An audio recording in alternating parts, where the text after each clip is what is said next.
Welcome back to another episode of Two Knicks Chicks. I'm your girl, Lady, and the Chef. I'm joined by my co-host today. D Blocks 21, what's good? Uh, Knicks come off a nice hot win. That's what's good. A nice win that they actually needed.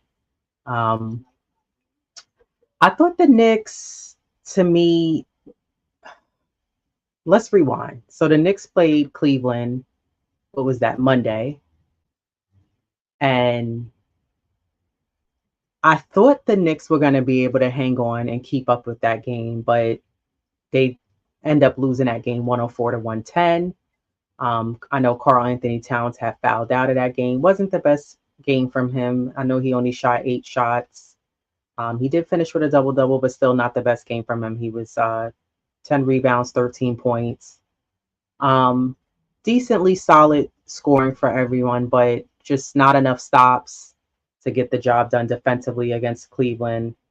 Um, yeah, just wasn't a good job defensively. But what are your thoughts on that game against Cleveland?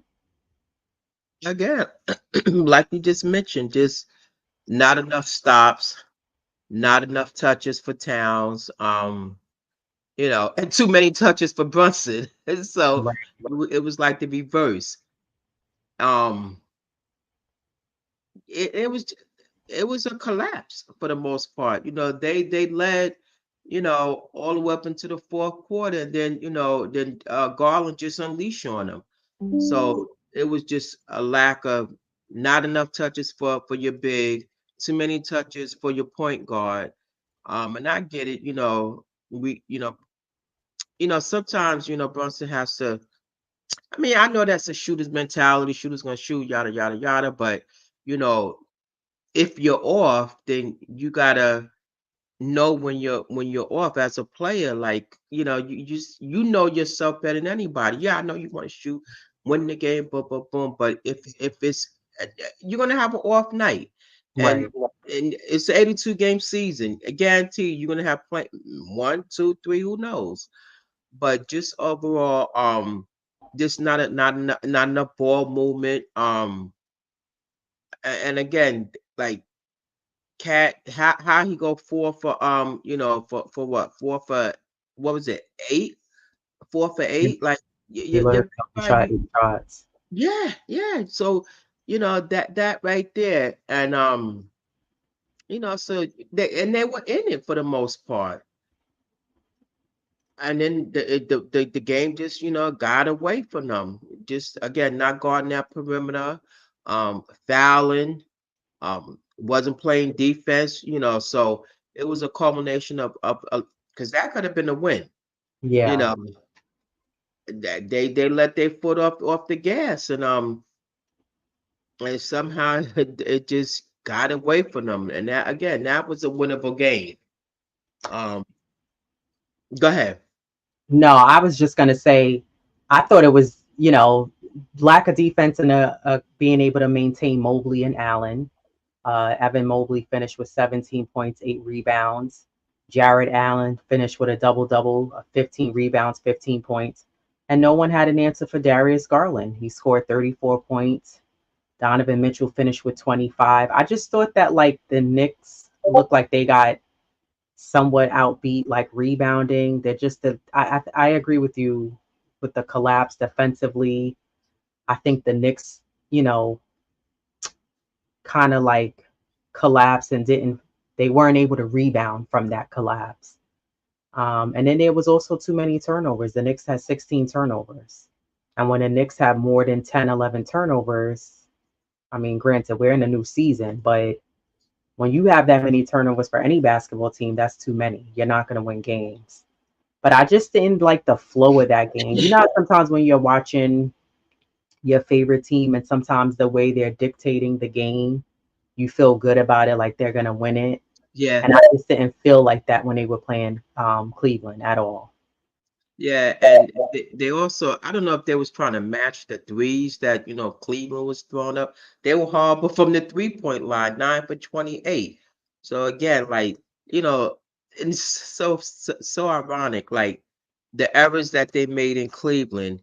And of course, that's why you have films and your coach, you look at the film and you see, where was the collapse at. And so, but it was just like it was again, that was a winnable game and they just let one slip away, and thank goodness they were able to redeem themselves. Yeah, but see, that's the thing. I'm glad you brought up the struggle 3-point shooting the Knicks had against Cleveland. That was one of the things that I had mentioned, like at the kickoff of the season, was that that's one of my pet peeves with the Knicks. They settle for threes too much. And when you're not knocking them down, I think at some point you got to say, okay, let's take it in and then go back to shooting. And, once you see one or two go down, okay. But sometimes I don't know. Do you think that Tibbs recently said he wants the Knicks to start shooting more threes? Yeah. So do you think that is that the answer? Should the Knicks continue to keep shooting threes? We know that they have plenty of guys on this team, on this roster that can shoot, that can score, not just shoot, but that can score. But is that the answer to continue to keep shooting threes? Like, should that be a part of their identity? Um, and we're going to be a 3-point shooting team? Or should the Knicks have a balance of we can shoot the threes, we can kill you, with an inside outside game? I mean, I don't know. What's your thoughts on that? No, no, definitely a balance they should have.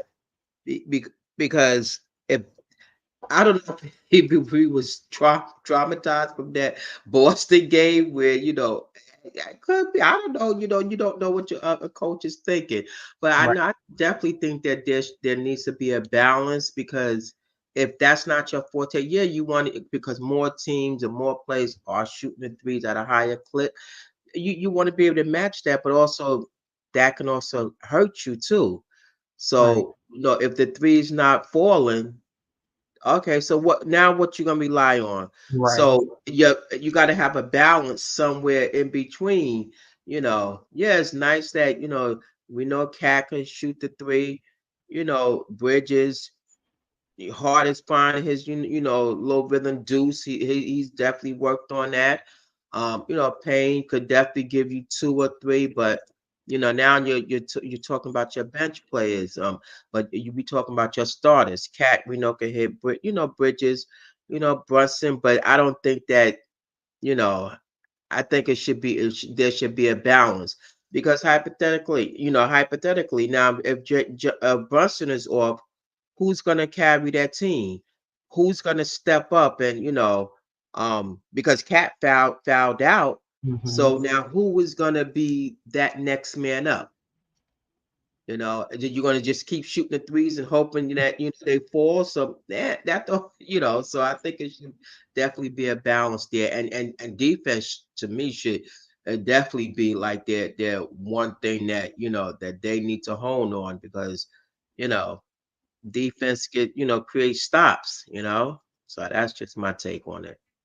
Yeah, I think the Knicks is still very early. There's no concern for me, but I think for sure defense needs to be their number one priority. The Knicks defensively, they're still not there. They just they're a step too slow. There seems to always be someone open. Even when we played Miami, there was still someone open in a corner somewhere.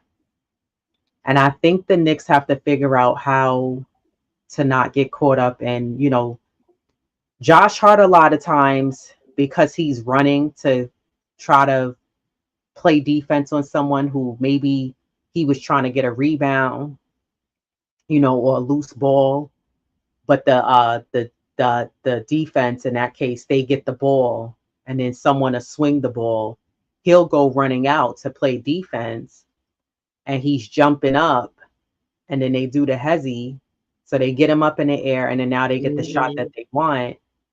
And I just think that like the Knicks have to figure out a way to be stronger defensively as a team.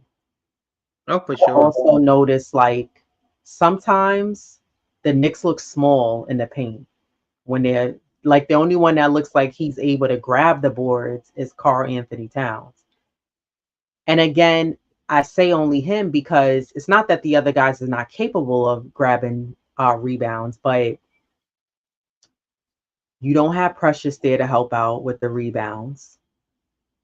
You know, you can't really count on Sims. And I think that leads me into like, do you feel like Tibbs needs to play Huck Porty some more minutes so we can have him get the experience? And then you have a guy who's more gritty because you need a gritty, tough guy like him. You know, it's funny because when I look at Huck Porty for like a quick second, he kind of looks like Randall, like he could be Randall's cousin when Randall had that look before he was locking up his hair. But I think that Huck Porty needs more minutes. How do you feel about that? I definitely feel that way too because again, we saw what Sims can give us and what he's given us thus far. So Hmm. it's like it's like the mantra. It's time for some new, fresh blood. See what he can, do out on the court. But I saw, something with Ted's like, oh, well, he's kind of like he's experimenting, how he had, Huck Forty play the Cleveland game, but then now he pulled them, and then he inserted Sims. So I guess he's playing.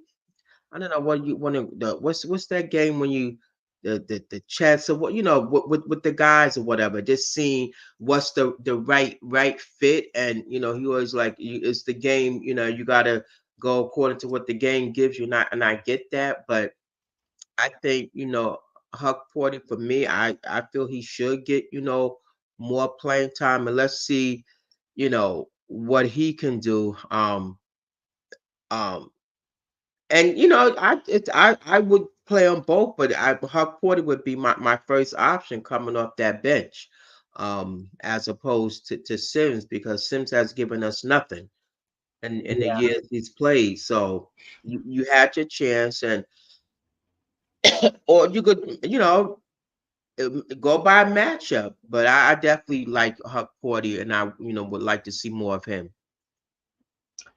Yeah, I think Huck Porty needs the minutes.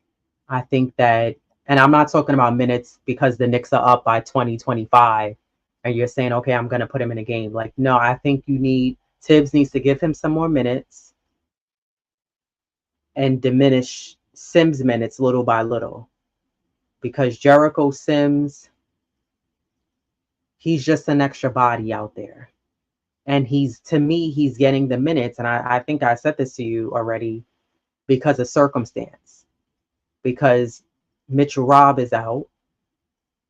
So you need another big body, somebody to fill that center positioning. But he can't give you anything close to remotely what Cat does. Hell, can't even give you what Precious could give you. Because at least Precious could score some baskets, give you some points. So I think that Huck Porty, you need to get him out there and get him some burn and allow him to get some minutes to play. But, I don't know. Tibbs is already hunkering down on this 8-man rotation. And you playing Josh in the Miami game 42 minutes. Yeah, yeah. The minutes are going Why? up. I mean, well, Why? because we're at an 8-man. Well, because when Huck Porty didn't play, and when you look at coach's decision, like why? But then you're increasing the minutes of your starters when you have fresh legs that can help relieve these guys. So that's tips. And then it creates burnout. Like we've been down this road already. But whatever. The Knicks won the game. Josh Hart played 42 minutes, finished with a double double. He had 14 rebounds, 10 points, 6 assists, and no turnovers.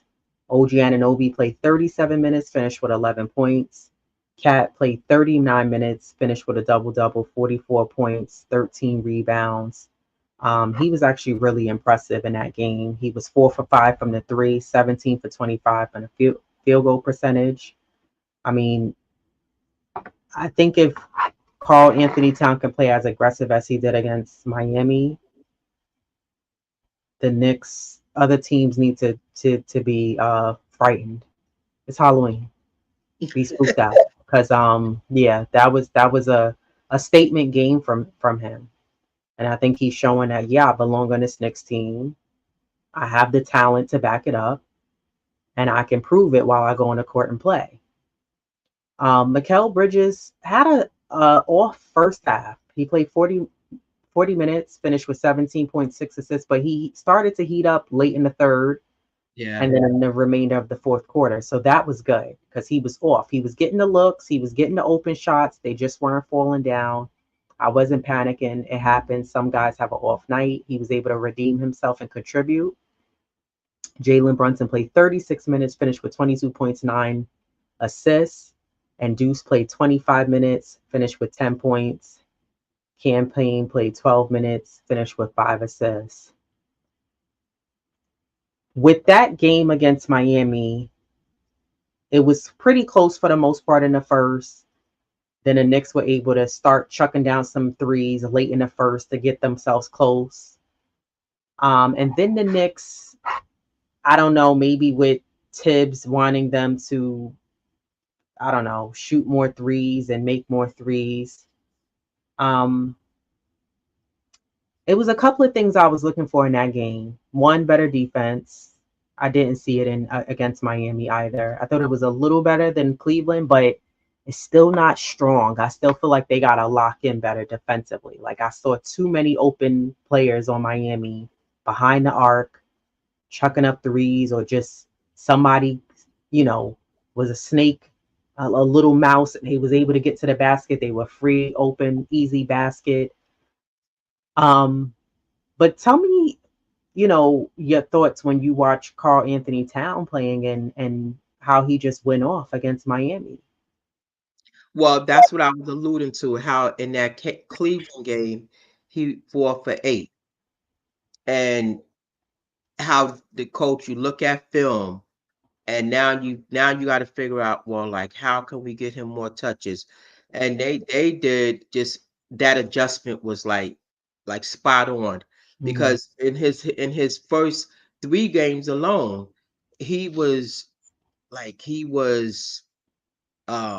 what his field goal was, like, what, 5, 10, 14. It was like 14 for, like, you know, I forgot what, for 20 something, 28.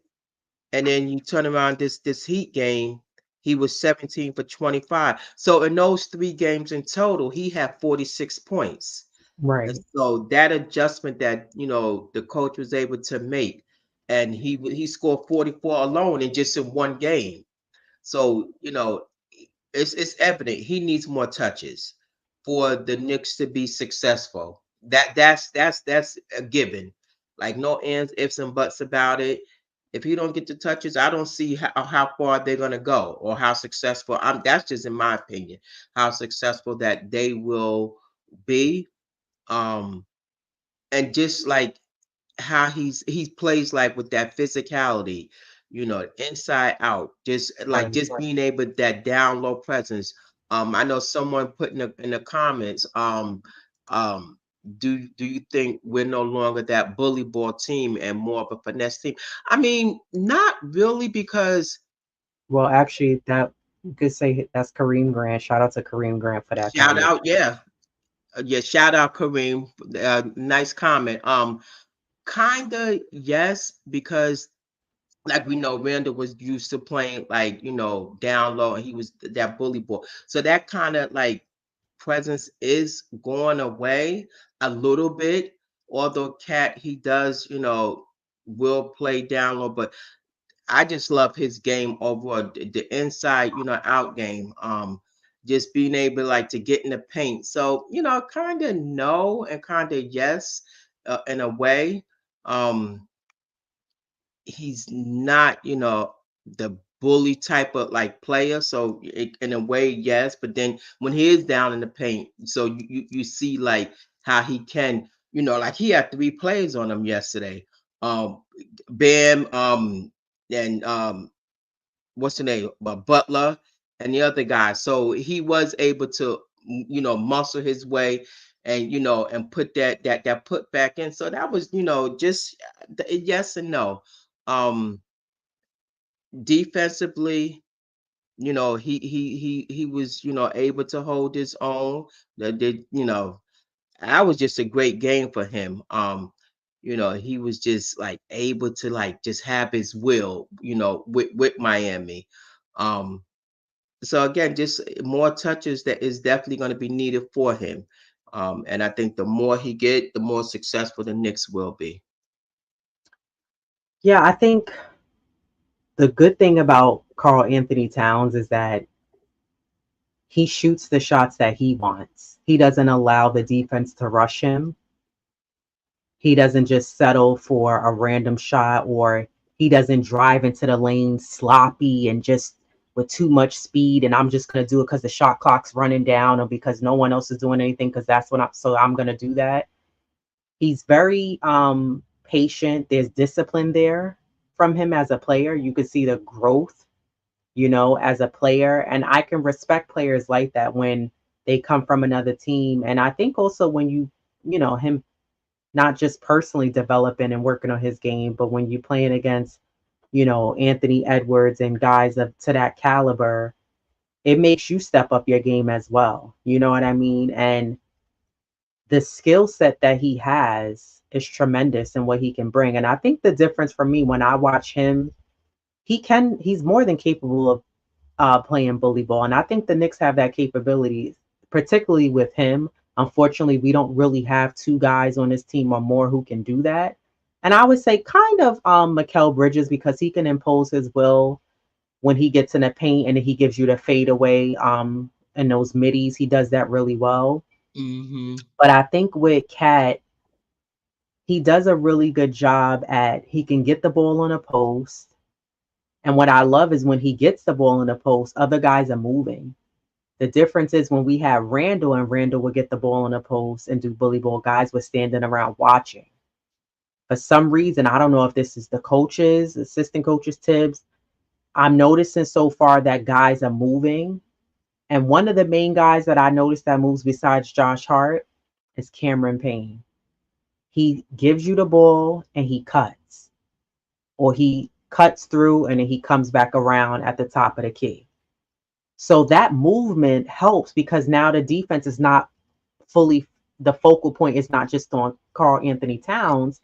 So it helps in a way. And I think that that was one of our question marks was how is the flow going to be offensively for the Knicks when you don't have the passing ability from iHeart to kind of shake up the defense a little bit. But in a way, when you give Cat the ball on a post, that can work out in the Knicks' favor because if you have the other guys on offense, the other four guys, if they can cut and move around, now you got to bring the defender with you because they're thinking you cutting for an easy bounce pass. And Cat is very much capable of giving those good passes in the paint. So I've noticed when he gets the ball, other guys are cutting to the basket. They're moving. I agree with you 100% that I do think that Jalen Brunson, they should run that pick and roll more, that high pick and roll. I didn't even see it much. I think I only counted once, maybe twice against Miami they did it. So I want them to develop that two-man game more because that's a weapon and go that's old school style of basketball that they need to go to. So I would like to see them develop that. You know what that I did notice about Brunson, like he saw that Cat was on, and if he has a hot hand, then it's like it's only but so much. You don't want to force it, so just let him just go to work, and yeah, you work on these things in practice. But he was so on that it was he didn't have to do a lot because he had the hot hand, so he was like, okay, let me just fall back and let this guy cook. Because he have the hot end, so you don't want to defer from that. And so as a point guard, I like that what he did as opposed to him trying to force it and trying to always take that last shot, and he feel like he has to shoot. And and so what he did yesterday, again, as they play more, you're going to see the growth, the cohesion, the chemistry, and this and that. It will start forming. So what he did yesterday, can that be the catalyst for good things to come? If and even if it's somebody else, not even Cat, even if it's OG Mikel, if they have the hot hand, then sometimes you gotta fall back, and let them cook and go to work. So I noticed that yesterday. So it could be, maybe that's probably one of the reasons why he didn't feel like he needed to like take over and take charge. I don't know. That was just my observation. Um, that I did notice.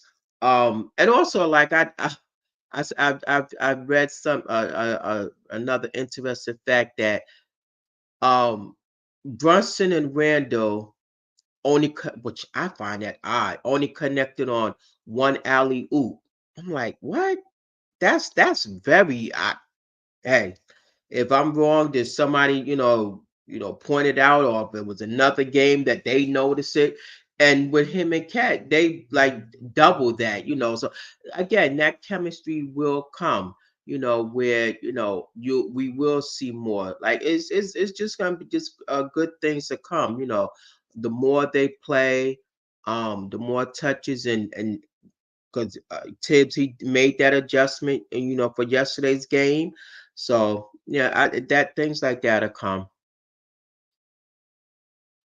Eddie said, why was Sims? Hold on. Salute, Eddie. He said, why was Sims first to come up the bench for center position? It was a coach's decision. Why Huck Porty didn't play. Tibbs said he's still playing around and and he wants to see what each individual player can do. Dude, you saw what Sims can do. 4 years now. What more you need? And I get it's a matchup type of situation. Um, so that was one of the reasons why he said he's just pretty much seeing, what each guy can do, in a given situation. So, but that's why he went with Sims, and Huck Forty didn't even play at all. Yeah, I think it's also Tim's Tibbs being selfish Oh, with the whole 8-man rotation, which I'm not really fond of. And I'm wondering how that's gonna work once Precious gets back, as well as Mitchell Robinson as well. I mean, once Mitch comes back, I'm sure he'll be on limited minutes, but Sims minutes is going to go down. And I think that that's where you can utilize Huck Porty to come in and give you some of those essential minutes that you'll need to back up Mitchell Robinson and play, or for Cat when he comes out. But I want to get back to Jalen and Carl Anthony Towns with the 2-man game and them developing that. And I know that can be developed. And I think that in due time, over time, as the season comes along, I think Jalen is going to realize that Cat can play the post more. He has that inside out game, but he can play the post more than Randall would. Randall wasn't more of a post player. So I think the fact that you can give him the ball and it doesn't always have to be an alley oop. You can give him the bounce pass. And I like that, especially against Miami, we were looking to give him the ball. And I think that you can do that because it's not going to be a heavy ISO situation. It's not going to be this where we're just stagnant, okay, and let him go to work. There's options, and he's more than capable of getting the ball over with a clean look across the court or back up at the top of the key. So they just have to keep playing more games and, not just Jalen, but the roster. They have to keep playing more games. Offensively, it's going to come together. And I'm not really worried about the offense. There's some tweaks there, but I really think the Knicks have to hunker down. And I'm going to be preaching defense this entire season. The Yeah. defense looks very mediocre. It looks very weak. And it's going to cost them games, especially against teams that they should beat. And one of the things that I was saying to you too was that the East is not going to be so loosey goosey and easy like it was last year. And quite frankly, the Knicks needed to win that game against Miami yesterday. Yeah. You want to be, 1-3, 1-4, 1-5, like, you know, I, and honestly, that's a whole nother conversation. I'm not even going to get on the whole Monday's game with the Yankees losing. It was just a lot going on. It was just like a rough day. I think the Yankees lost, the Knicks and the Giants all lost. It was terrible. But I think that this Knicks team have to figure out, how do you guard one-on-one, man-to-man. The man-to-man defense is trash. There's always someone open against every team. And if you can't do that, then hell, y'all got to figure out how to play a good zone at times where you can turn it off and on. And sometimes that works to your advantage. You don't really see it much in the NBA, which is unbelievable. But we can't become comfortable and complacent and thinking we're only going to really have one or two guys gathering rebounds for us or giving us a second, third chance opportunity. And I'm noticing, like I was saying a little earlier, is that when I see the Knicks in the paint, first of all, I was highly impressed at what I saw Cat doing. Yeah. Just putting the ball back in, simple. He does an excellent job, and I really hope Mitchell Robinson's watching for the hezzy. You don't gotta do no explosive bounce pass and then go up. If you want to do that, okay, cool, but you gotta hesitate. It's just the timing. That's the basketball IQ, the timing when he would go back up with the layup or the dunk, and yeah, you have every right to flex and show that because you the strength and the basketball IQ. But I I I don't know. There's a little bit of, when I watch the Knicks and I'm watching the game and I see them in the paint, I'm like, this who else is rebounding besides Cat? Well, hard. What you? I know Josh Hart is gonna get rebounds, but Josh Hart, yes, he has springs on his feet. But I'm talking about who else can get you a rebound when you need one. Josh Hart is the cleanup guy. He's like the sanitation when they do the street sweeping and they clean up everything. That's what he does. He cleans it up. And I appreciate that. I also don't want him playing 40 plus minutes a night and then he's too winded when it comes to playoff time. But I don't know. I feel like, I don't know, maybe once Mitch and Precious come back, you'll see that help rebounding wise, being able to contend with guys in the paint. I love what I saw again with Cat challenging Bam. I thought he did an excellent job making him actually have to play defense. But I don't know. I just think giving us those second chance, third opportunities for boards. And No. hell, even when Mitch comes back, you can't say, well, you're just gonna rely on Mitch and Cat and Josh. I feel like, I don't know. The boxing out has to be there. The rebounding has to be there. Well, I mean, yeah, no, all fairness, because no one, outside of those two, like you said, Hard is the cleanup guy, and and Cat, he's doing a great job rebounding offensively and defensively. Same thing with Josh, and I hear your point. Um, it's like how sustainable will that can it be? Exactly. That's my You point. know, yeah, when Mitch come back, yeah, but he's going to be on limited minutes. Precious, what is he? What is his timetable to return? What about another? What is that? 3 more weeks? Two.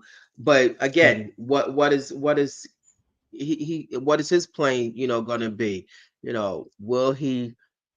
So you just don't know. But how sustainable will that? Can that remain with those you relying on those two? Because you know, Cleveland, they have height, there's a lot of teams that have height and that the Knicks lack. Um, so that's a head scratcher right there. Yeah. And I think also, to go Mhm. to your point, how you brought up Brunson having to know when he needs to like fall back a little offensively and be more of a facilitator. and then games where you need to cook as well. I think Brunson, that's something that he's navigating, at this early point in the season. But do you think that he needs to still go off and cook every game? Or if you have games where Mikel and a combination of Mikel and Cat, or uh, Mikel and OG, or Deuce and Cat, if there's a combination of two, three guys that's holding down the fort, and you got, contributions from scoring from other guys as well. But if you got two guys going up, should Jalen just be that facilitator, get those assisting, set guys up with the right passes? Or do you feel like, nah, I think Jalen needs to kind of go hard in the paint, and, not actually in the paint, but like go hard and give us that 20, 25 plus a Oh, night? for sure. No, I want him to go hard every night, but he also has to know when the shots are not falling. Like yesterday, I mean, he got up to, he struggled, got up to a bad start. He finished, 6 for 18. He did have 22 points and 9 assists, but he struggled in the beginning, Mhm. so, and then, he didn't start cooking until, after the half. But yeah, I do want him to go hard every night, but at some point, it's like, you know, and he did recognize that yesterday when Cat was hot. He had the hot hand, so he was able to defer to him. Right. I just want games like that. If you know your teammate Whoever is has the able. hot hand, yeah. Exactly. Yeah, pass them the ball. Yeah. Because For sure. sometimes that was my concern at the top, like right before we kicked off the first game, was that, I said, is Brunson going to be a little bit ball hog, and not, set off those passes that are going to be needed in the game? And I think that, like I said to you in preseason, I think he's going to have to juggle both. You have to learn to be a facilitator, Well, and, you know, we know he could bet on himself, and he can knock down shots, and he can drive and get the foul. But like you just said, if you got other guys on, other teammates who are hot, feed the hot hand. Allow them to get their points off and score. I don't think you always need to be the hero. And, you got to let the game come to you as well. And that's what I want to see from the Knicks. I want to see like fluidity and flow within the offense and the defense. I want to see communication and guys talking to each other defensively as well, because that's going to help. Like, speak up. You're not too cool to speak up just because you're not in college anymore. Are you trying to win or what? Speak up. Talk to yeah. each other on defense. You know, and I saw something like that happen where there was, I don't remember who it was. They was, and I saw this a few times in Miami. They were wide open. And you know how, because a player's too lazy to go and contest the three, so they figure, well, I'll stand around the free throw line closer to the basket in case they miss, and maybe it pops back over here. I'll be ready to grab, the rebound. And I don't know if it was Josh Hart or if it was Deuce, but they ran to their man, and Cat just said, well, I'm gonna just stand here. And I said, you can't do that. You can't just stand there. You gotta contest shots. Like, make, when you play defense, it has to be intentional. And it's the same thing with your offense. You can't just go out there and some possessions you like, I'm gonna let that one slip up. You know what I mean? Like, you gotta give it 100, 150% each game. And the goal is to get better, because let me tell you something, the East, it's not a game this year. Yeah, that is his People stat. who fell short last year, they're on a revenge tour. They're like, well, we gotta be better this year. Your Orlando's, your Cleveland's, they're looking at, like, you know, surpass what they did last year. Oh, for So, sure. Yeah. I just think that the Knicks just have, defensively, they got to get stronger. They got to get better. I do want to see Jalen Brunson feed in the hot hand a little bit more while still facilitating. You can get high assists while doing so, at the same time. And then I want to see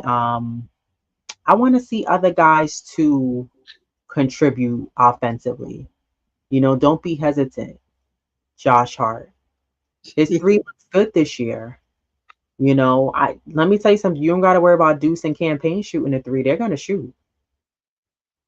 Yeah. And I saw, shout out to the chat for everybody joining us this evening. Um, who said it in the chat? I can't find the comment. Oh, it was Eddie. He said our backup point guard cannot be Payne. So let me ask you, Eddie, who should be the backup point guard? And those of you in the chat as well, if you don't agree with that. Because to be honest, you know who I would love to see be at times the backup point guard? Who, Kohler? Yeah. But unfortunately, you know, this is not the Make a Wish Foundation, and you're not gonna get your, you know, your You wish wish by Tibbs. So, you. but I still stand by that. I think that Tibbs should play your Huck Porties, your Daddy A's, your Kolick. Yeah. Guys need to get those 3 to 5 minutes a game. And I Yeah. get it's not gonna happen every game, but you gotta pick and choose your battle. Sticking to 8-man rotation, I don't get it, and I don't think it's smart. Yeah, that's what he did last year. Well, Edward Brown agrees. He said, "I would like to work Kolek in the lineup and give Pac home some minutes to see if that 3-pointer is legit." Yeah, I agree. Yeah, Yeah, that eight man, yeah, is just, and again, they're creeping up. So I would definitely love for him to look down that bench, call up some guys and put them in. yeah. So. I think I still stand by this, and I was saying this on the Queen's Court. Shout out to Queen Jeff and Tony Crow. The Knicks have to use last year as a learning lesson when we had all these injuries. And sure, guys would next man up ready, you know, during the whole man down situation, and the bench players and the C players were ready to step up and come in.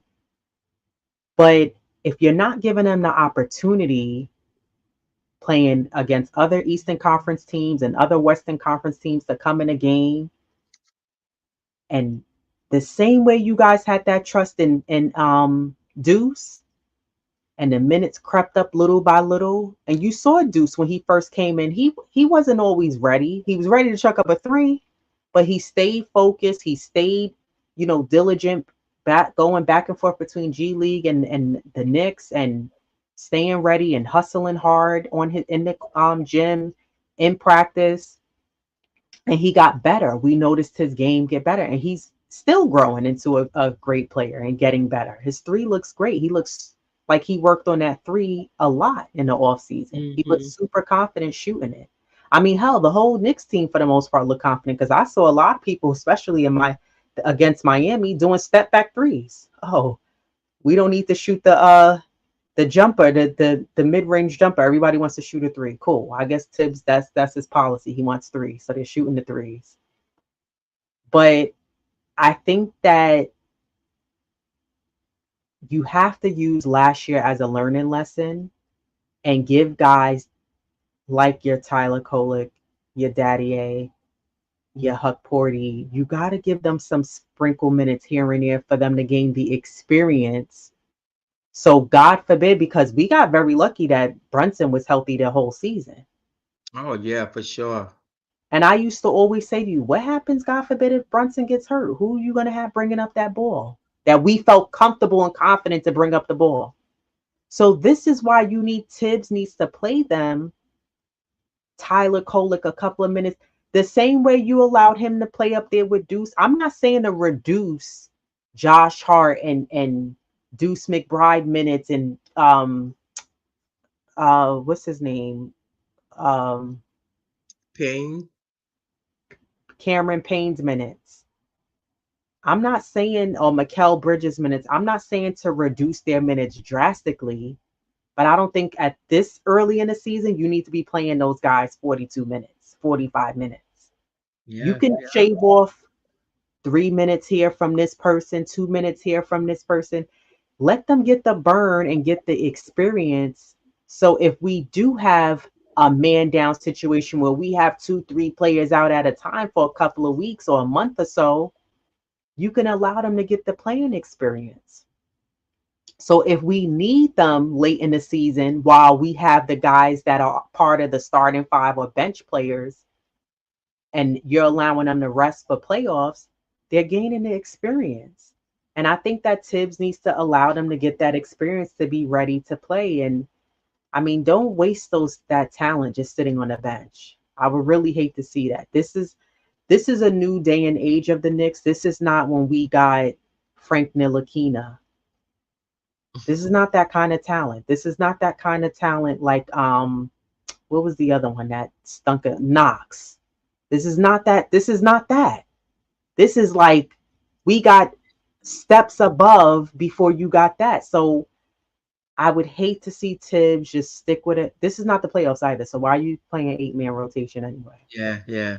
I agree. AP. Yeah, we can't go through another season like last year with the injuries. Yeah, I mean, they fought through and they were able to get the second seed, but this is a whole different roster. The minutes is all already up so far, and this is just game four. I mean, I totally agree. Let's. I don't know. I wonder what's going to be the solution to that. Josh, he hurt his lower left leg. I saw that. Brunson, he tweaked his ankle, although he came back out. But and again, things can happen. Just you could walking on the court, jogging on the court, you could step on somebody's ankle. I get it, but you can also help diminish and the injuries by not playing them so many minutes. So but Tibbs is Tibbs. So Yeah. He said, please, mentioning Frank and Knox makes my blood pressure go up. wow, me too, Eddie. I know, right? Now I know. Listen, I know it's just we only in game four. There's only play four games. But how do you assess them so far? They're 2-2. Like, what's your take on them thus far?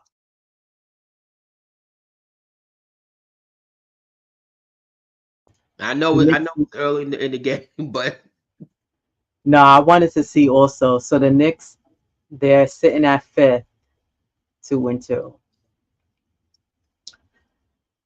I think so far from what I'm seeing, it's not horrible, but I think that there's definitely room for improvement. Of course, it's the top of the season. But what I'm looking for is for them to figure out how to come together and gel offensively and defensively. But so far from what I'm seeing, Cat belongs here.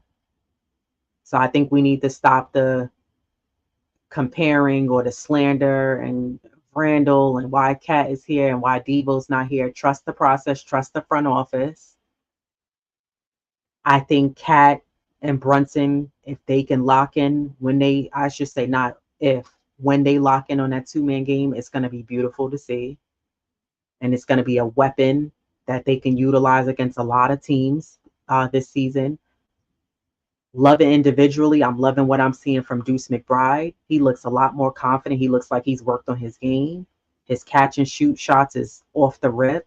I would like to see Deuce get to the basket a little bit more at times because you remember when I always bring this up, but remember when we played in round 2 against Indiana and McConnell was just driving to the basket, and I oh was like, I yeah, want Deuce to be able to do that at times, like use his speed, get to the basket, get us a quick layup, quick dunk, whatever. I thought he had a nice monster dunk against Miami the other day and oh flushed yeah, it down. yeah. That was nice. Hmm. But yeah, utilize your speed more.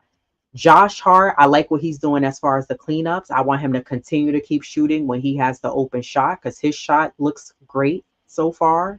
Just don't hesitate. Don't be indecisive. Just take the shot if you have it. Um, and OG is like a quiet assassin. I'm not worried about OG. What I want for OG is to stay healthy, as I want all the Knicks players to stay healthy this season. But OG, he's slow and steady. He's very poised. He does, he's not a very he's not flexing out on the court and yelling and screaming. But again, he's going to be huge for us. And he does a lot of the other things that don't show up on the stat sheet. And those are the Yeah, type of players that I like. And the same thing with Cameron Payne. Honestly, right now, he is the best option as the backup point guard. I prefer him over Deuce McBride bringing up the ball, because Deuce, when he's bringing up the ball, he's limited. And he, remember last year, he was so concerned with bringing up the ball and making sure he was facilitating, running the plays. He was more comfortable when he was playing alongside Brunson. But when he had to bring it up on his own, I was like, yeah, I don't like it, because it was taken away from what he can do and bring to this team yeah, yeah. offensively. So if you have Cam Payne bringing up the ball, he can facilitate, and Cam does that well. I love the way he passes and he cuts, or you know what I mean? He's just ready. The veteran experience is there from him. He's another one that he plays this matador defense. He forces turnovers from guys. He's not afraid to take the shot. Big crowds, loud crowds, that doesn't phase him. You know what I mean? Like, he knows what it takes to win, and you need a guy like him on this team. And I'm comfortable with him bringing up the ball. It's been a while since I've said that, aside from Jalen Brunson. I'm normally not comfortable with the way a lot of other Knicks players have brought up the ball, because it was either too sloppy, too much dribbling. You're dribbling off your knees, falling off your ankle. You know what I mean? It's just too much. But I like what I'm seeing from him. Um, Karl Anthony Towns, I love the patience. He's very poised. He doesn't allow a player or a team to make him rush, go too slow. He reads the defense well. He's reading the offense. He's boxing out. But I don't feel like he's doing too much. I feel like he's in the right place at the right time. He's flowing within the game. He's allowing the game to come to him. He looks like he's having fun at the same time. So I love what I'm seeing. And then, our rookies, who I want to see get more playing time, and I'm going to be a firm Yeah. advocate for them. I want to see Kolek be able to show us what he can do. We've seen a sample size. So only imagine if he can, the same thing McConnell was doing in round 2 last year from the Pacers, Kolek could do that same thing. And I Okay. stand very confident in that. He can do the same thing. When the rest of them that has been playing almost 50 minutes in the regular season are burnt out and tired, you could put him in. But it's up to Tibbs to have the trust to say, I can put him in. I can put Ariel in the game, and they can be a spark off the bench and give us a little something. Even if it's only a couple of minutes, they can give you something when you need to rest the starters and allow them to quench their thirst and get a breather. They can come in the game. But collectively, I'm seeing the direction and the potential of where this Knicks team is going to grow and get to. My only biggest thing is that the number one priority for sure needs to be defense. It has to get better. I think the defense is very lackluster. I agree. I definitely agree with that. And they have these collapse, where they if defense has to be played 48 minutes. Like, you can't, pick and choose, because then now that's when you have those collapse, and now you got to fight this uphill battle to get back in. And it's all about runs. When you have those defensive collapse, now it gets the opposing team go on these runs.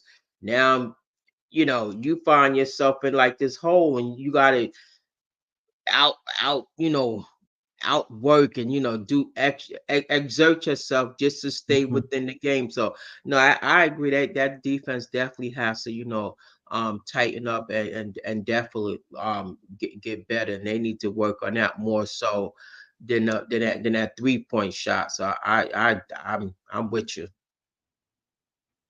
Yeah, I don't know. Eddie says, should do start.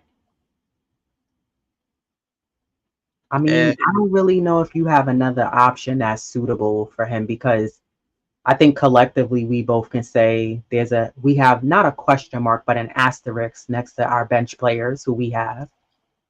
the And three I that think, right. And I think Tibbs is still trying to figure out who the hell he has for his bench squad. But I don't know, because this was the conversation we also had with Josh Hart. And we were saying, should Josh Hart come come off the bench and not start. But then honestly, when I was watching the Miami game, I was like, well, maybe Josh should start because the other little intangibles that he did, again, the things that don't show up on the stat sheet, the swatting the ball, him and OG Anunoby do that very well. The quick hands, the the hustle plays up and down the floor, the jumping in the air, when the ball's being tipped a few times and he's able to snatch it down and get down the other end of the floor. So I don't know. I go toggle back and forth between should Josh come off the bench or should Deuce, but I feel like Deuce should start because he plays better alongside Brunson.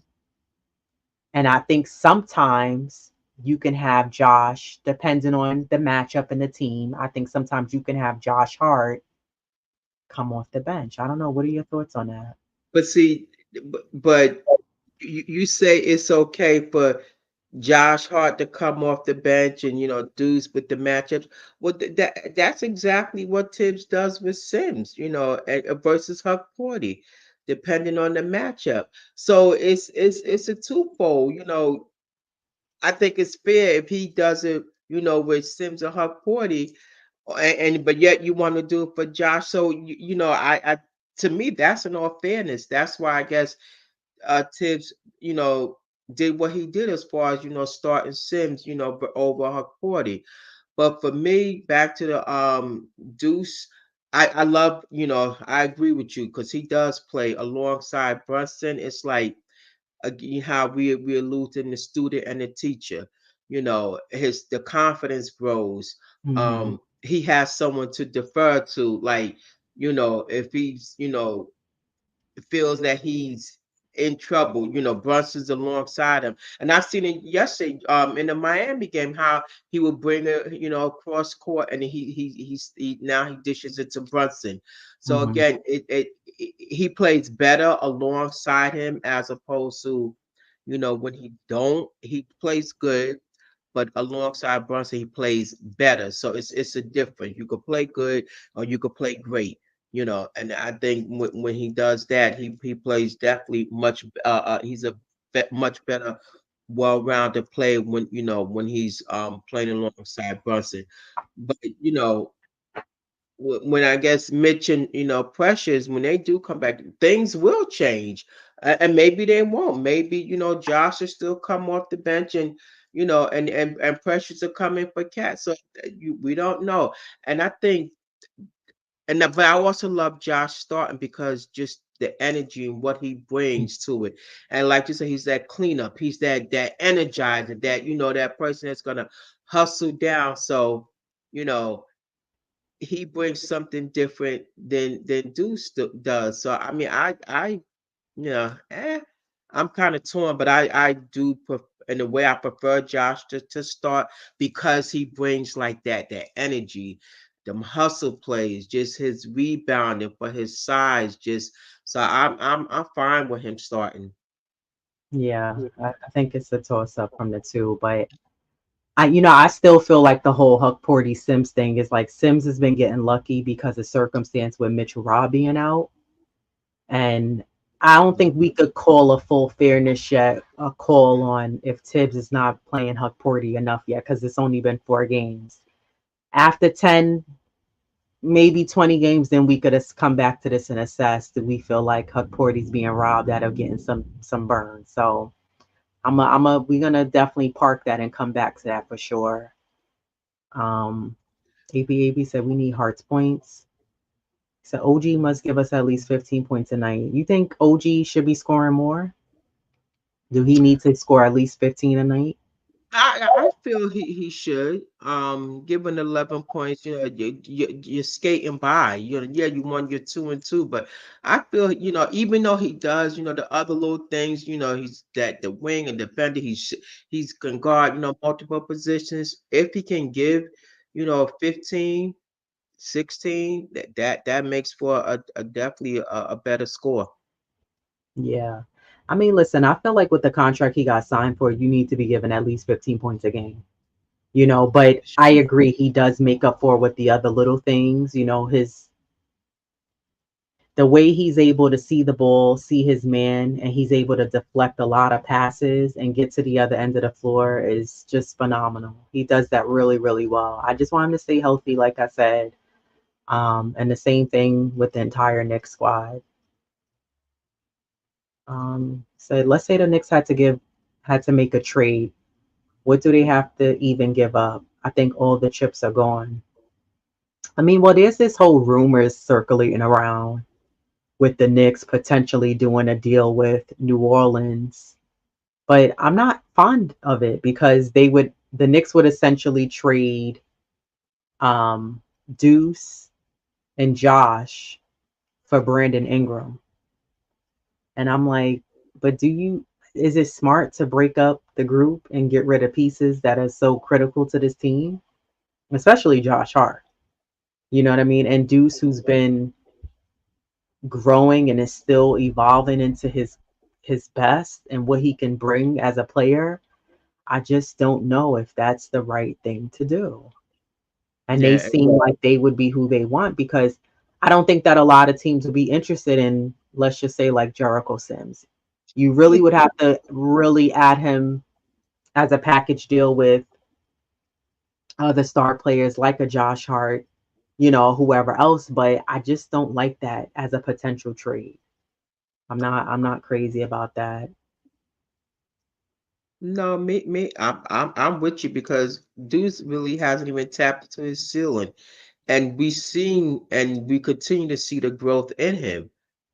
He's like that rare gem, and he just keeps getting better. That raw talent, he sharpens his skills, and he brings a different skill set, each season.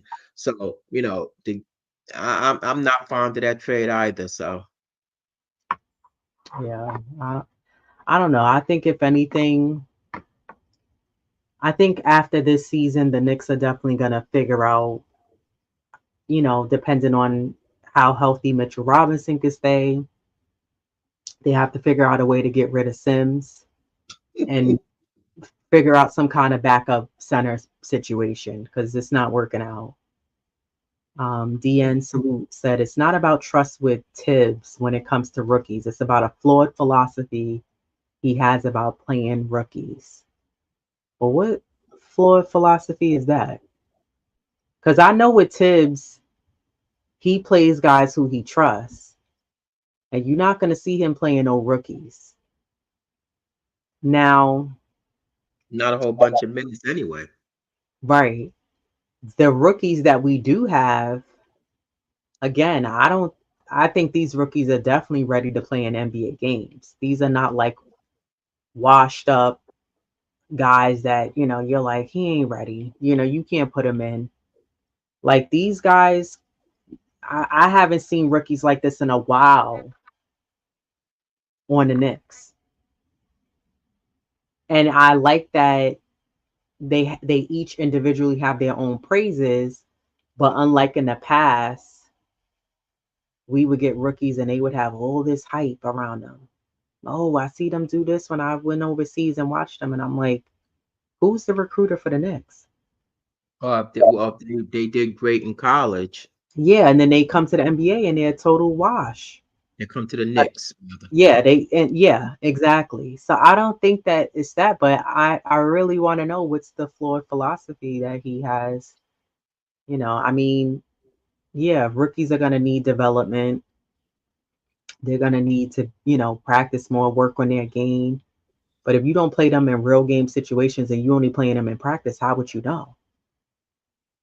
I think you got to let guys get some burn out there in real time game situations. Practice is one thing, Yeah, but practice against your other teammates.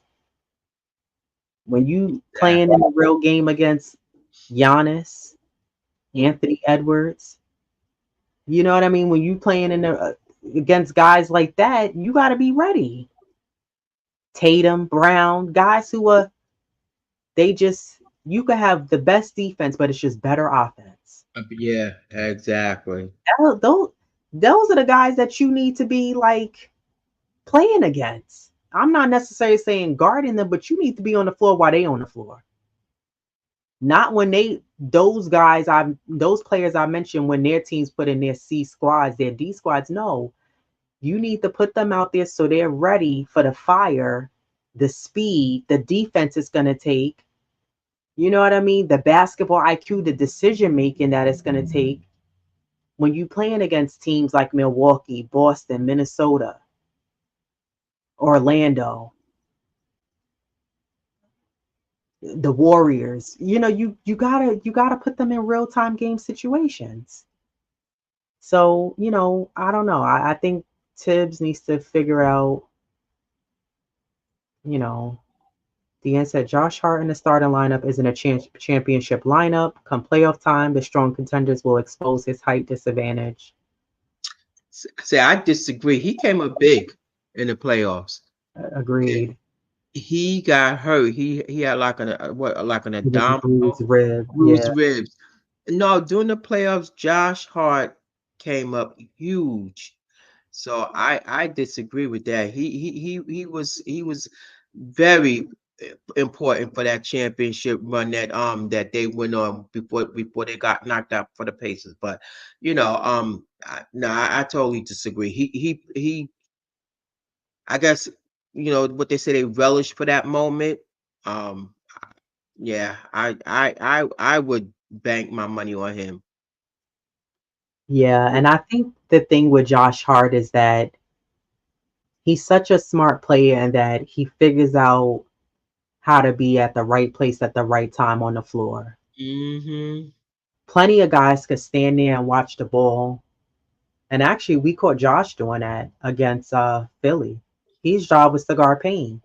And I would never forget, he literally watched him shoot the three like 3 times in a row. I said, Josh, you can't. Are you going to play any defense against him? Cameron Payne and Nick Nurse didn't even want Cam Payne shooting those threes. He was chucking them up and he was knocking them down. But Josh does such an excellent job of getting, it's like he has some type of radar. And it's like, okay, it's gonna go to the left, it's gonna go to the right, it's gonna hit the back of the backboard, the cinder block of the. He knows where the ball is gonna go, and he times his jumps to go get the rebound Yeah. perfectly. A lot of times with him, it's not even necessary that he's. But and then when he does box out, I'm amazed at how he's able to grab boards over taller players. So I think that Josh Hart, he may not be the tallest player. He has some speed to him, but he may not be the fastest player. But the difference is his timing. It's the execution on giving us the second and third chance opportunity. And it's the effort plays, the hustle plays that he gives the Knicks that helps them out in playoff games. Not just the regulars, but in playoff games. He doesn't shy away. He's not one of those players that's going to get quiet. He does a lot of those other little intangibles that, they may not show up on a stat sheet, but he's hustling down the floor. And there's times where, you know, he comes in clutch and not just with a three. We've seen him drive to the lane, and I'm like, wow, like they needed that. We needed that basket just now. So thank you for driving to the basket and not just settling for the three. So as long as he keeps his confidence up this season and he knocks down those shots when he's open and takes them and not just looks to pass first, Yeah, yeah. and at the same time also be a facilitator. And if you see someone is open in the corner, pass it off at times. He's a huge valuable asset to this team. So they can be strong as they want. Josh is not the strongest looking dude on the team. He doesn't look like Jericho Sims or Mitchell Robb. They all brolic, but he is always in the right place at the right time on the floor. And that's how he's able to get all those rebounds. That's how he's able to get a steal. That's how he's able to give us a second, third chance opportunity. He And yeah, hustles. I know somebody put in, this comment, Nick Yak. Hart is amazing, but agree he hurts starters by pushing Bridges to the three and covering bigger players. Same with OG at four, playing bigger players instead of Cat playing same role in on offense as a four. Now, do you think, or I, what's your take when pressures come? Well, now he played a five and move Cat, to the four. I think it's just a situational type of thing because they are playing out of position, but that's Tibbs. That's Mhm. I guess that's one of his philosophies too. The plays out of position. But do what's your take when pressures come back? And the same thing with Mitch. Although we know Mitch is gonna be on limited minutes, but I guess this they do tend to play out of position. Will Well, we Tibbs? know Mitch is gonna play the five. He's not gonna be playing no four because Oh he yeah, needs to. no, He's definitely not for sure. offensive minded. He's there for his defense, his rebounds, giving us that second chance, third chance opportunity. But I think with Precious, I think it depends on who the matchup is, like what team we're playing and who's on the floor. Whether you say, okay, he'll play the four, and other times he'll play the five. And sometimes in a game, he may toggle back and forth between the four and the five. So Mhm. I think it depends on the matchup itself and who we're playing. But I prefer to see Cat at the five and Precious playing at the four.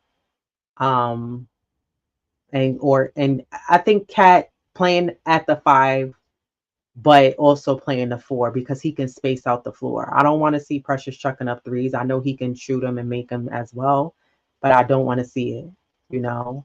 And honestly, I'm gonna keep saying that because I used to say that about John Cole Jones, and then she would shut me up. So I would rather players make me eat my words, and then I'm like, oh well, excuse me. You worked on your three in the off season, but my only thing with Precious is that I don't want to see him right near the basket and he's missing layups or the putback. Like, Yeah. you're right near the basket, you're right under the basket, grab the rebound strong, get it up the floor. When he plays on the floor with OG, they play very well together. So maybe that'll help him. It's kind of like with Deuce playing on the floor with Jalen. But I think that, yeah, I agree. Sometimes guys are going to be playing out of position, but it doesn't matter. You just got to get the job done. Figure it out and get the job done and get the win at the end of the night, whether it's pretty or not. You got to know how to balance sometimes playing, two roles, two positions on the floor. Sometimes you may play this position. Now, I don't think that should happen across the board like it did last year. We had to have so many guys, from the bench come up, play starters, whatever, and play different positions that they're not used to. But I think with certain players on the team, you may have to do that. You may not every night have to, oh, I'm gonna play the four. Listen, some nights you may have to play a little bit of five. It's the nature of the game.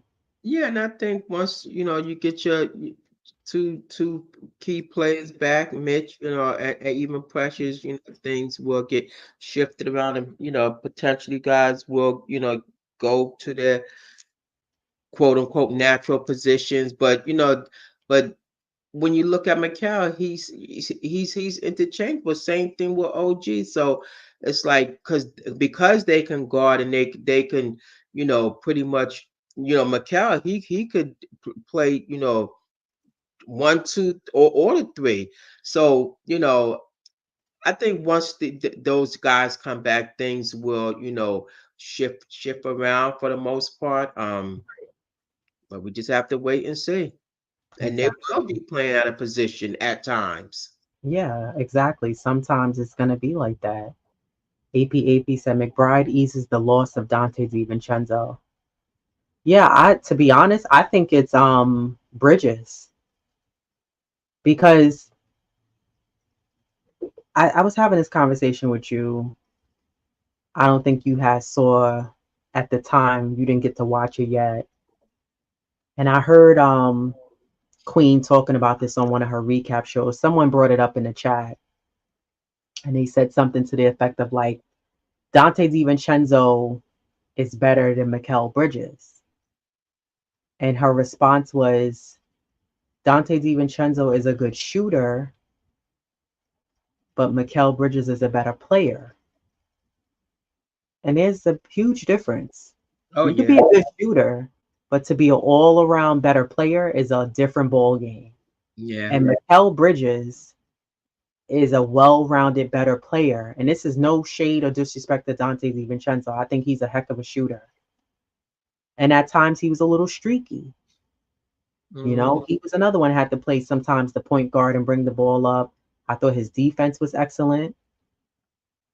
But if you really look at their games, DiVincenzo is not going to post nobody up, back him down, play a little bully ball, and give you that fadeaway. That's what. He's Yep. not That's going what to they come say. down, stop and pop and give you the midi. He's more of the catch 3 and D type of guy, whereas Mikel, he's like he go to work. He can salsa dance on you. He can, you know what I mean? Like he just has more range to his game than Devo. And Yeah, there's I a huge agree. difference. And a lot of people keep feeling like, I feel like a lot of Knicks fans are like, oh, we shouldn't have traded Dante. We shouldn't have traded Dante. Unfortunately, it's a business. It sucks when you have ties to a certain player, and I get it. But it's a business at the end of the day. It's a business for the NBA and these front offices, and it's a business for the players as well. That's why IQ left. It's a business. He wanted his money. Yeah. So, I think that, excuse me, when you look at who we have on this team, to me, the void is filled when you lost Randall and DiVincenzo because you have guys who can replace that scoring and give you what you need. Carl Anthony Towns gives you what Randall gave you, if not more, because he's a little taller. He can, you know what I mean? Like he can hit his free throws. He can space out the floor. Yep. Gives you a lot more. Yeah. And the combination of I'll even do a 3 piece, and you got Deuce, Campaign, and you got Bridges replaces what Devo gave you. And not saying because it takes 3 players, but between those three, they're gonna give you what he gave you, if not a little bit more. I can tell Deuce worked on his three. He looks very confident shooting that three. And Mikel Bridges, I didn't let the preseason fool me or make me panic or question him. Yeah. Yeah. We've seen what he can do. If anything, I think that um Mikel Bridges and if Precious locks in, they're gonna have breakout seasons this year.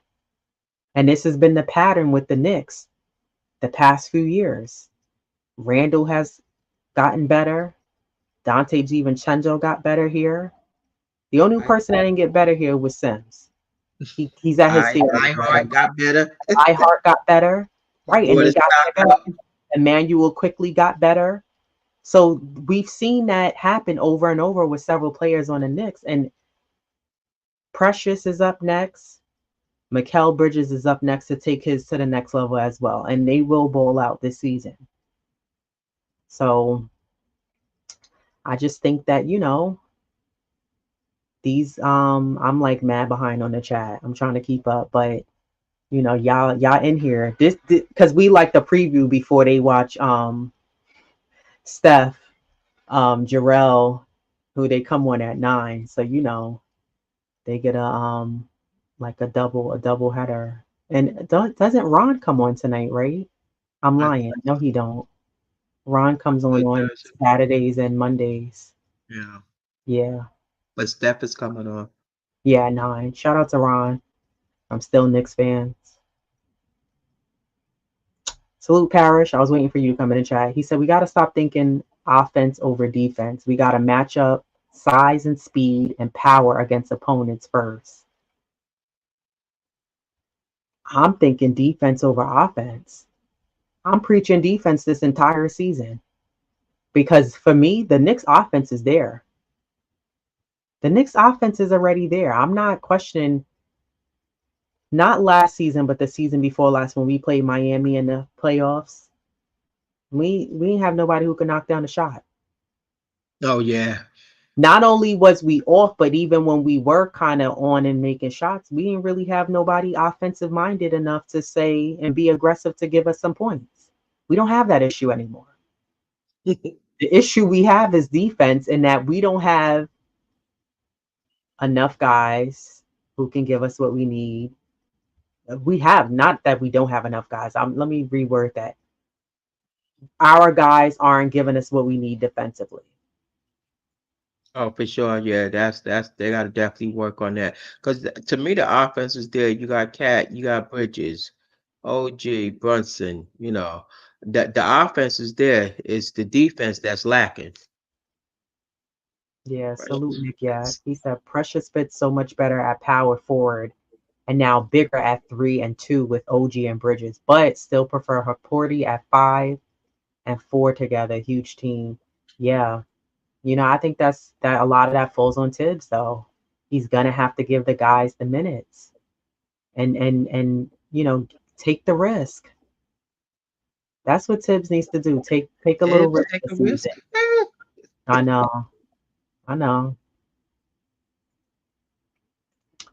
Dante versus McBride because he was supposed to be a bench for us. Yeah, but his stock went up, Dante. That's why they was able to package him off. It's not because he sucked. Teams want him. And that's why I said if Precious locks in and balls out, teams are gonna want him just like they wanted iHeart. He didn't get the high contract he wanted this year, but he can last year, but he can get it this year. And same thing with Mikal Bridges. Price is gonna go up. Stock is gonna go up. And Cat will do well. We gotta trust the process. We gotta trust the front office and continue to trust in his team. Knicks play tomorrow against Detroit. This is our first matchup against Detroit, correct? Yeah, for this season. Yeah. Hmm. Okay.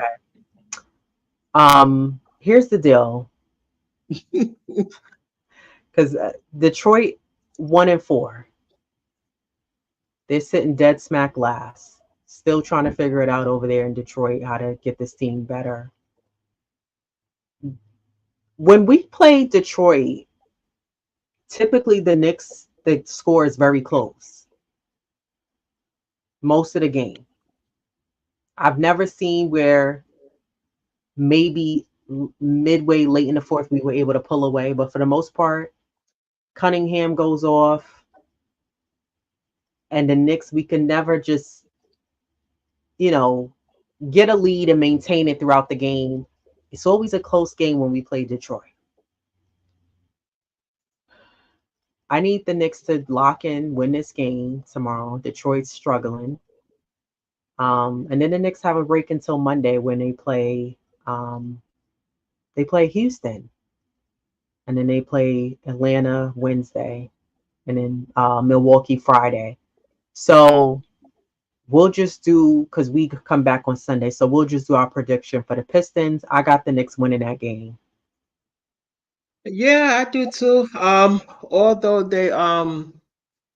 who did they beat in their last game? That Oh long. Oh, Philly. They beat Philly. Um, yeah, 95-105. yeah. I have the Knicks winning this. But again, defense is good. What's going to get you over that hump? Yeah, I think the Knicks. Go ahead. I'm sorry. No, no, no. And then as I mentioned to you before we even went on, Cat is listed day to day. Mhm. He sprained his wrist, so these guys got to play smart if he's unavailable. Well, they're gonna need him because you know Jaden Ivey. Someone's gonna have to figure out how to guard him. He had 23 points against Philly. He played 37 minutes. Cade Cunningham also played 37 minutes. He finished with 22 points, 7 assists, 5 rebounds. Um, Tim Hardaway Jr. played 31 minutes, had 16 points. Tobias Harris. Yeah, He wasn't stinking up the joint against Philly. He played 35 he's minutes. back home. Yeah, he finished with a double double. He had 14 rebounds, 18 points. He's still stoppable though, because he Yeah, wishy washy. And then yeah. Malik Beasley played 25 minutes and he finished with 11 points as well. So, I think they're right now on like a 9-man rotation themselves. But yeah, they're gonna have to figure out how to stop Cunningham because he loves to go up against the Knicks. And you can't sleep on Jalen Duren either. But Jalen Ivy's also a walking bucket. Tim Hardaway Jr., I don't want to see him chucking up threes from wherever he wants. Yeah. And Tobias Harris, I'm not really worried about him, but I still think you need to guard him and play some defense against him. But we'll see. The defense needs to be picked up. This is a road game for the Knicks, so they will be in Detroit, if I'm not mistaken. Yeah. Yeah, so it's a road game. Yeah, I think the next few games are on the road for the Knicks. Yep, the next 3 games, the Knicks are on the road. They're away games. So yeah, I really hope Carl Anthony Towns is available. Yeah, exactly. AP say Pistons always play us tough. They do. They like don't go away. They're like that fly or mosquito that keeps flying near you. And I don't know, somehow the Knicks don't know how to break away from Detroit. It's crazy to me. I'm like, why is the score close? It's a game of trading baskets when they play Detroit. Yeah. I just want to put out another comment from oh, okay. Oh, from AP. He said, last year I felt comfortable about our team because we were better defensively. Team. I don't feel that. Same here. I mean, I And I think know it's it's still early. early. Yeah, It's still early. Like, exactly. let's give them a chance to lock in defensively. Now after 20 games, if we still seeing the same routine, then yeah, we got something to talk about.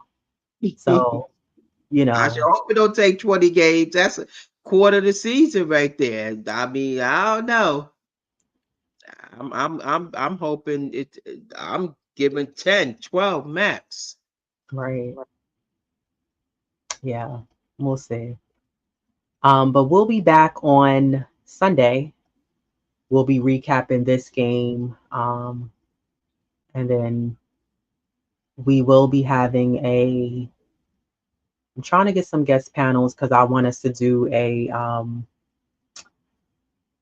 final recap for the New York Liberty, the WNBA, give our grades. We like grading here. We'll do mid-season grades for the Knicks as well, and check back in midway through the season as well. Um, so yeah, I'm looking to get like 2 guest panels on that show for that um, episode, and then we'll be bringing back the all women's panel to talk about the Knicks as well, at least once every month. So I'm trying to get that started and coordinate what day we'll have that going so it's consistent. And then you can catch me on Mondays on the Queen's Court with the Queen herself, Jeff, and Tony Crow. And yeah, that's it for us. We're on Thursdays, Sundays at 11 a.m. Thursdays we're on at 7 p.m. And hopefully we'll be adding. Some days I'll be on alone because Diva Locks has a class, so I'll be recapping some Knicks games. And yeah, do us a favor if you're new here, subscribe to the channel. Do us another huge favor, hit that like button if you guys haven't already. And shout out to the replay gang as well for checking us out. And shout out to the chat. Y'all was like really live today. Really, really live. Like it's a lot of people here. I don't even know if I'm gonna get to everybody, but let's see if I can. Walter Blackman, salute to you. Kareem Grant, salute. Nostalgic Nick, Adam Vega, Edward Brown, salute to you as well. Eddie C. Divalox was wondering where you were, Eddie. Glad to see you back. AP, salute to you. He's always tuned in whether we're talking about the Knicks or the Liberty. Salute to you, AP. A Negro one. Good to see you back as well. Joining us. It's Knicks season, baby. So we're gonna be here talking about the Knicks. Nostalgic Nick, I love that handle. Salute to you. I've seen you in the chats on other Knicks content creators channels. DN, salute to you. good takes as well in the chat. You definitely pointed out some good points and questions. I appreciate that. And let's see who else. Nick Yak. Always see Nick Yak in the chat on others' channels as well. Salute to you, Nick Yak. Parish Duggar, salute to you. Always showing love in the chat as well. Even when it's differences, I love it. And I actually got to meet Parish at one of the Knicks events. And that's another thing, you guys. If you follow Nothing But Knicks, you know, soon, hopefully, we'll have an event as well. But like, you guys should totally come to the events. You know, take a trip and come to New York City. You know, if you're not in the New York City or tri-state area, because they do announce it in enough time that it gives you time to plan. But it's good to meet those of you who are in the chat, you know, to Yeah, be able to put a face to the name. And it's positive vibes. You know, it's a nice turnout. Sim always goes live so you can join in. He's not a mic hog, or he doesn't, you know, think it's my podcast. You know, as long as you respectful, he allows people to come on and join him live, you know, at Legends. And it's 3 levels. It's not no cramped place. It's 3 full levels. It's huge in there. He gets his own section. And then even if we go to some Knicks games, you know, participate and join us if you guys can. It's a lot of fun. So yeah, I hope to meet some of you soon. But keep supporting the channel. You know, we're seeing the love, we're seeing the likes, we're seeing the new subscribers. We appreciate it. Because you help make the show. Like when you guys don't have to tune in, so we really do appreciate that. for sure. AP says Sandy Brondello coaching the Knicks. It'll It be a might whole different fall up. ballgame. Yeah. I mean, give her that, or give Teaspoon that assistant coaching job. Teaspoon need a job. Somebody hire Teresa Witherspoon. So, yeah, thank you everybody. And up next will be Steph, Jarrell, and I don't know who. I think Jeff is on. Oh no, Ajay. Ajay's on there. So yeah, Dope Soul Sports Talk. They're up at 9. I'll be tuned in to watch them as well. But yeah, everybody enjoy your Friday. We'll see you Sunday. Until next time, everybody, peace.